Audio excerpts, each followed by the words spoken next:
Libre son. Hola, Dara. Que tal? Ben, Como te atopas nesta primeira toma de contacto primeira que illa Lobeira? pois increíble, verdad? Porque é un lugar super máxico. Aparte fai un día de niebla que a min me encantan. Unha paz vir navegando hasta aquí. Increíble. Bueno, este vídeo para a miña cara de YouTube para que a xente pois que cando mire pois sepa un pouquiño máis dos distintos protagonistas que van aparecendo en esta parase tan bonita. Quen é a Dara? A ver, explícanos, porque eu a verdade que flipo moito contigo. Xa flipei a primeira vez que te vin cantar en directo no Couto, en Ponteceso, porque non contaba con que a vosa actuación fose tan espectacular. A primeira, vistes, non sei por qué. Pero a ver, contanos un pouquiño, Casi aí non había grupo, de onde eres, que fas? Pois eu son da Costa da Morte, mitad da Meixenda, por parte de meu pai, e mitad de Lira por parte de miña nai. Nasín e criei-me en Lira casi toda a vida, hasta que, bueno, pois fun a estudiar a Santiago, despois fun a Coruña, pero duro pouquiño tempo na ciudad. A verdade é que é a Costa da Morte, o mar, o monte, e nada, teño o nome artístico da Concheira de Sofán porque miña avoa é veneranda de Concheiro, miña avoa de Lira, a materna, é porque a casa onde se construiu a nosa casa familiar era o lugar onde a xente do pueblo, ou as señoras e tal, pois tiraban as cunchas do marisco. Entón, pois, como se construiu aí, nese terreno, pasou a ser a casa dos cuncheiros. E así foi evolucionando, de meu bisavó, a miña avoa, e aí quedou a Concheira de Sofán. Claro, porque a ti se te queren atopar nas redes sociais, que teñen que meter? A Dara Concheira de Sofá, non? Sí, a Concheira de Sofán. Conino porque o nome familiar é de miña avoa e porque non quero que se perda ese nome. Gústame bastante e para darlle tampouco un pouco de visibilidade a ela. Ela tamén sempre foi artista. Vale, e cando empezaches a cantar? Porque ti eres un artista, eres cantante, non? Bueno, cantautora, porque compós temas tamén, non? Sí, algo sí. Cando empezaches? Pois, o primeiro de todo, cando tiña 17 anos, ou algo así, aproximadamente, un grupo de amigos da Escola de Música de Carnota, porque, bueno, hai que nombrar a Escola de Música de Carnota, que sin ela, pois, ningún de nós podería ter a facilidade de acceder á música e a aprendizaxe aquí no lugar, non? Montaron unha banda que se chamaba Filloas on the Stone. Pero ese cambio. Nome original, Sí. Eu non iba a formar parte do grupo ni nada, iba a formar parte unha amiga miña, Ariana, ela iba a cantar, pero xusto cadrou que non podía ou tal, bueno, dixeronme, vente probar a ti un ensayo. Eu cheguei ali, versións de rock tal, e este é o meu sitio. Xa me liberei, xa, e dai quedamos para sempre. Estuvemos como 2-3 anos dando concertos, pero de un xeito exagerado por toda a Costa da Morte. Era casi cada fin de semana había concerto. Entón, claro, un vivindo en Santiago estudiando, outro na Coruña, outro aquí, outro tal. Chegou un punto que dixemos, mima, hai que frenar isto un momento, eran edades moi difíciles tamén, non? Tiñas gana de ir de festa, tiñas gana tal, ao final sempre tiñas subido os concertos, e deixámolo, que é unha pena moi grande que teño, e espero que en algún momento da vida facer como os herdeiros da Cruz, que se volvan a xuntar os filloas para o último concerto. E daí estuve moitos anos sin tocar para a xente, nin cantar para a xente, bueno, ca guitarrilla, cos amigos e tal, pero non de xeito profesional, ata que me atopei con Tito Barbeito, Tito Ritman, Arturo e Andrés. E aí xurdiu a Daran Ritman, a verdade que foi unha historia super bonita, e está sendo algo moi bonito, porque aparte de compartir música, somos como unha familia, non? Entón, para min é moi importante. Entón, agora tendes este grupo que xa tendes publicados 2 CDs, non? Sí. Fálanos un pouquiño deles. E onde se poden atopar tamén? Pois todo, houve un verán que estaba traballando en San Mamede, nun bar, e Arturo e Tito sempre viñan de vacacións a Boca do Río, eles encanta a Costa da Morte tamén, levan vindo dende sempre, dende que eran pequenos. Eu conocinos ali, non sabía nin quen era un nin quen era outro. Viñan ali a coller os bocadillos, e vai, veñen estes, tal, que tal, chavales, bueno. empezamos a falar así un pouco de música, que coincidíamos, e nesa época eu tamén tiña moito mono de tocar, tiña moito mono de volver a facer música, necesitaba eso, e empecé a subir algúns vídeos ca guitarra ás redes sociales, non? Pois ao Facebook e tal, e faloume Tito. Díxome, hola, mira, joder, que escoitei os teus vídeos, están moi guais, vente un día pola miña casa, e miramos de gravar algo, tal, pero sin ninguna pretensión, nin tiñamos pensado en montar unha banda, nin nada. E fun. Entonces, o primeiro que gravei foi o reggae de Rosalía de Castro, porque era para felicitarlle o cumpleaños a unha amiga. Bueno, no momento en que se publicou o vídeo no YouTube, ás poucas horas xa tiña unhas reproduccións igual cerca de 1000 reproduccións, como vídeo así. E xa nos chamou do xornal de Que Pasa na Costa para preguntar a ver que estaba pasando, que non... Eu acojonada, porque nós habíamos grabado ese tema e tiñamos dous máis aí de carallada que estábamos montando, pero non tiñamos grupo, nin tiñamos nada, nin había nada. Entón era como en plan, e onde imos nós agora aquí? As 10 últimas. Isto hai que dar pa diante, vamos, que nos comen. E foi cando vi que tamén se puxo en contacto con nós, porque quería que tocáramos na súa expo no Couto, que ela foi a que nos dou a primeiro grande confianza de dicir, sei, vexo o que estades facendo, gustame o que estades facendo, confío en vos, quero que estés aí, aunque sean 3 cancións. Efectivamente, non había máis que 3 cancións. E aí fomos, dixemos, ben, temos que levar un percusionista. Veña, xa ganchamos a Arturo. E xa nos empatamos os 3 guai e dixemos, xa nos quedamos. O que veña pa diante, pouquinho a pouco, que veña vindo, ímolo facendo entre os 3, non? Despois facía nos falta un baixista. E aí ven Andrés, que é cuñado de Tito, tamén tuvo que era na casa. E aí foi cando se formou a banda, pero foi un proceso moi guai, moi divertido, moi bonito. E foi cando sacamos así ao principio Libre Son. Foi o noso primeiro proxecto. Libre Son, pois, é un tema que fala sobre a liberdade da muller, non? Vai un pouco en contra da represión, é un berro a nosa liberdade, a non ter que estar reprimidas, a non ter que ter medo de andar pola rúa, non que ninguén nos meta unha man encima. Entonces foi un tema moi importante para min, que tuvera tan boa acollida, e foi un proxecto precioso, precioso. Presentámonos a concursos, conocemos un montón de xente, foi moi guai, a verdad. E despois ven Por Elas, que é o segundo proxecto, é un pouco máis cañero, é un pouco mellor máis revolucionario musicalmente do que viñamos do proxecto anterior, de Libre Son, é moi guai, moi guai. Para min, os dous proxectos son moi especiales, pero penso que tamén se ve un pouquiño a evolución de un ou outro, tanto na jarra, na forza, como musicalmente. Como se definiría o grupo este a dar ritmo? De que músicos bebedes? E como definirías? Que clase de música sería? Sodes un rockeros? Esa é unha pregunta que nos fan moitas veces. De feito, nun concurso quedamos creo que de segundos ou de terceiros, un membro do xurado viñera e dixéranos: fostes o grupo que máis nos gustou, de verdad. Pero, claro, que estilo sodes, non? Que sodes realmente? Para min foi unha pregunta que me encantou, porque realmente nós non queremos estar definidos por un estilo en concreto. Temos claro que vamos cas nosas raíces, hai moito folk, hai moito rock, porque todos somos un pouco músicos desa onda, pero tamén te podes atopar unha ranchera, te podes atopar un reggae, te podes atopar un son cubano, porque disfrutamos da música, disfrutamos de toda a música, e todo aquilo que nos gusta, nós queremos que este presente no noso traballo. Entón, aí sí que dentro do primeiro momento en que nos xuntamos, nunca nos puxamos limitacións. O que salga de dentro, e os 4 empaticemos e os 4 sintamos, eso é o que vai ir adiante. Non hai ningún límite á hora de crear. É algo que despois tamén o disfrutamos moito. Disfrútalo moito nos ensaios, disfrútalo moito grabando, porque non hai límites, eres o que queres ser nese momento. Está guai, a min iso é verdade que me encanta.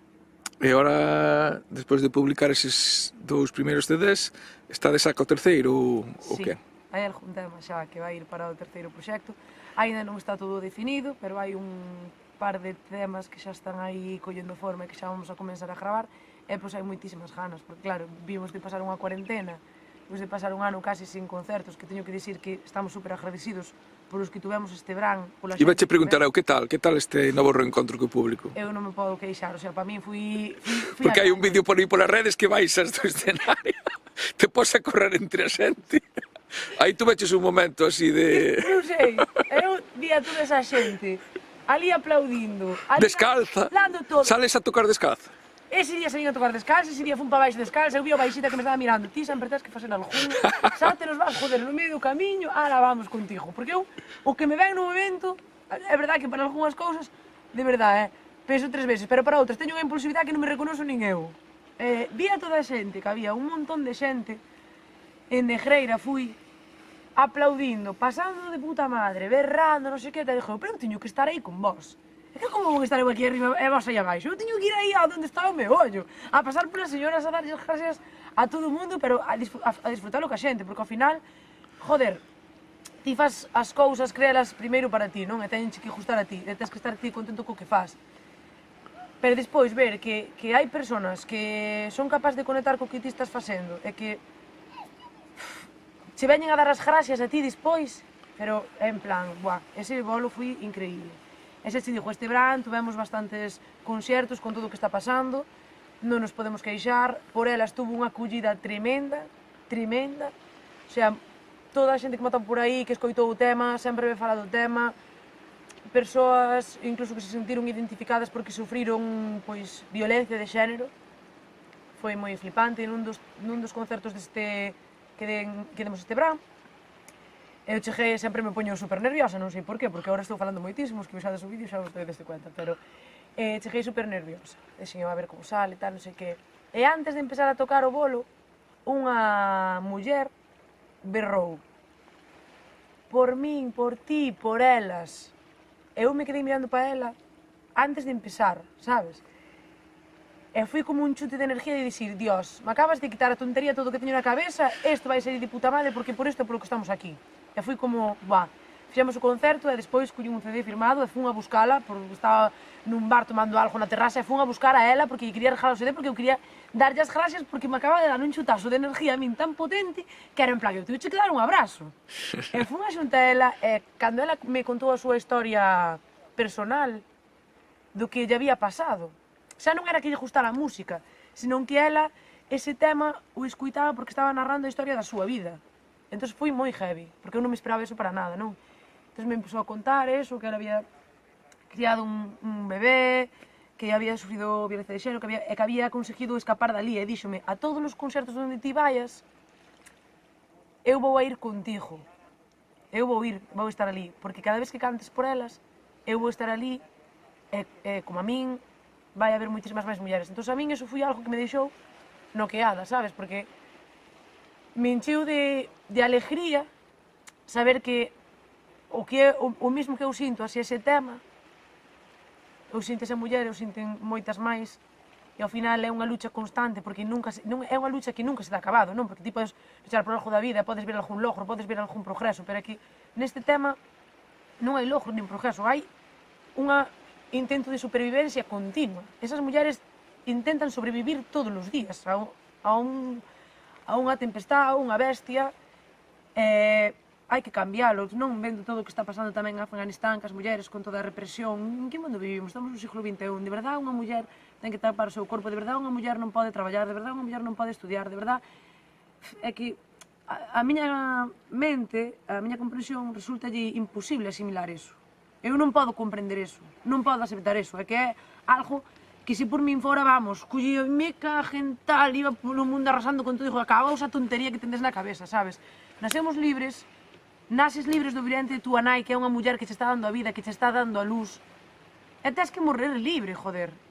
Estamos reprimidos por todo, pola sociedade, polo consumismo, por los grandes, despois hai unha diferencia increíble entre uns e outros, non sei, penso que hai moitos temas polos que luchar e polos que dar voz. Este é un dos máis importantes, eu levo comigo porque por unha experiencia que vivín de moi cerca, é algo que me afecta moito, pero penso que hai moitos problemas polos que dar voz. Eu creo que a Daran Ridman nos seguintes proxectos vai intentar dar un berro de rebeldía e dicir, espabilade a truita porque aquí acabouse de joder no mismo, sabes?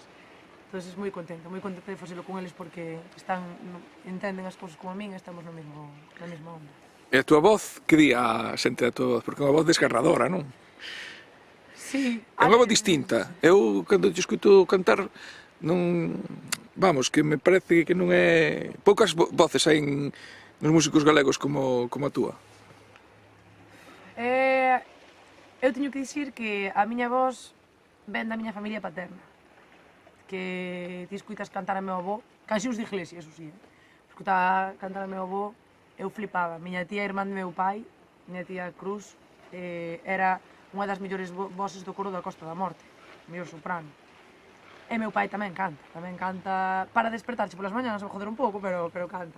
E a miña voz ven dai. Eu non sabería describirche a miña voz, non sabería como describirche, porque sí que é verdad que dependendo do sentimento que estás cantando ou que estás facendo no momento, sale unha ou outra. Pero para min o que eu sinto é que é unha voz profunda e sí que tira máis o mellor polo tema do blues, do rock, que son máis polo blues, que me mola moito.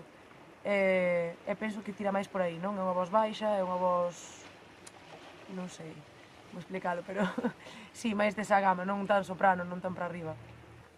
Bueno, Dara, hoxe viñemos en plan relax total, deixamos todos os instrumentos, todas as ferramentas, todas as redes de traballo, e viñemos a disfrutar este día, pero xa sabes que a porta está aberta, se queres utilizar esa voz maravillosa para cantar algo, xa sabes que nós estamos aquí véndote cos oídos abertos. Eu teño que pedir perdón porque hoxe a miña voz non está no mellor día, pero vou a cantar, aunque sala un churro, non me importa, pero a todos os que estades vendo este vídeo e a ti por traerme aquí a compartir estes momentos comigo, que te admiro un montón, pois vou cantar, nada, unha estrofiña dun poema que sale nun libro das Illas Lobeiras, ademais, que tiña que ser aquí, e que me gusta un montón que fala dos mariñeiros e da vida no mar, entón vou a ver o que me sale, esos genes. Haría así. Van os vellos mariñeiros de faena no convés, pero o mar está tan bravo que ningún se ten de pé. Que temedes, mariñeiros, e urco e mar, tememos que o noso porto o barco non volva máis. Que temedes, mariñeiros, e urco e mar, tememos que o noso barco a porto non volva máis. E este a vida no mar, e este a vida no mar, e este a vida no mar, e este a vida no mar, e este a vida no mar, este a vida no mar, ai, ai, ai, ai. Buah, bravísimo, tío, que ben che quedou, macho, verdad? Oye, moitas grazas, tío, moitas grazas, e que canción máis bonita. Esta que vai a formar parte dese terceiro CD? Pois teño que ver, primeiro, quen é o autor, quen escribiu, e se deixara que a musicáramos, lóxicamente con todos os dereitos del, que é a súa letra, a mí encantaríame que formara parte, porque penso que é un tema moi sentido, e nós que vivimos de mar e de descendentes de mariñeiros, penso que sería un fermoso para poder compartir con todos. Bueno, Adara, pois aquí está esta maravilla de illa que ti vías dende a túa casa, dende Sofán, e que non podeches chegar a ela, bueno, por casualidades, porque ata hoxe. Tiña que ser contigo, eso sí. Sabes o que temos aquí, estamos nun paraíso, Adara. Un paraíso. Nada, este será pois unha primeira viaxe de moitas viaxes que che han de traer a moitos sitios, e a esta illa cando queiras, estás convidada. E nada, esperaremos impacientes ese terceiro CD. Somos fans. Que guai. Vosos, do voso grupo, é unha maravilla esas cancións sentidas que facedes, esa loita polos dereitos da muller, os expresades como ningunha outra, como ningún outro grupo. Eso, forza, avante. Sempre. E que medre o mar. Medre o mar. Gracias. Gracias a vos. E sobre todo, gracias polo teu acento galego. Ese. Porque eu vexo que hai xente que quere, ora, eu é unha desgracia, meus pais falan con meu pai de Duio, de Fisterra, miña nai de Sé, toda a vida falándome con seseo geada, eu falando o galego normativo. Pero ti, afortunadamente, falas o noso idioma. Eu falo gallego. E cántalo, é unha maravilla escuitarte. Gracias. Moitísimas gracias.